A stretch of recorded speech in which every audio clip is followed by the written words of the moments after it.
கொங்கு மண்டலத்தில் பாத்தீங்கன்னா செங்கோட்டையன் அவர்கள் முடிஞ்ச அளவுக்கு தனக்கு இணக்கமானவர்கள் மட்டுமல்ல, முன்னாள் அமைச்சர், எம்எல்ஏக்கள் மற்றும் நகர ஒன்றிய எல்லாருமே முடிஞ்ச அளவுக்கு தாவகேவல இணைக்கிறதுக்கான முயற்சிகளை அவர் ரொம்ப ஜர்கூரா பார்த்துக்கிட்டு இருக்காருங்க.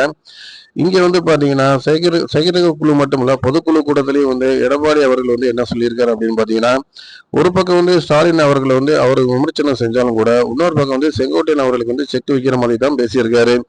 அதாவது நீங்க நகரமா இருக்கட்டும், ஒன்றியமா இருக்கட்டும், உங்களுக்கு எம்எல்ஏக்கான சீட்டு கண்டிப்பா கிடைக்கும். இந்த பொதுக்குழு கூட்டத்துக்கு வந்தவங்க அனைவருக்கும் முடிஞ்சவளுக்கு என்னால கட்சியில உழைக்கக்கூடியவங்களுக்கு சீட்டு கன்ஃபார்மா உண்டு அப்படின்னு சொல்லியிருக்காரு.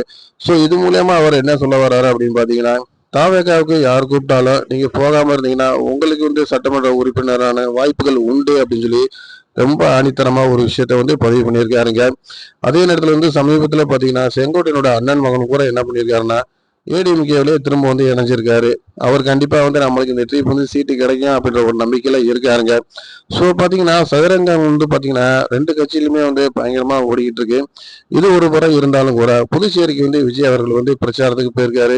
போன இடத்துல அவர் என்ன சொல்லியிருக்காருன்னு பாத்தீங்கன்னா, என்ஆர் காங்கிரஸை எந்த குறையும் சொல்லாம ஆளும் கூட்டணியான பிஜேபியை மட்டும் விமர்சனம் பண்ணியிருக்காருங்க. அதே நேரத்துல தமிழ்நாட்டில் டிஎம்கே அவர் விமர்சனம் பண்ணியிருக்காரு.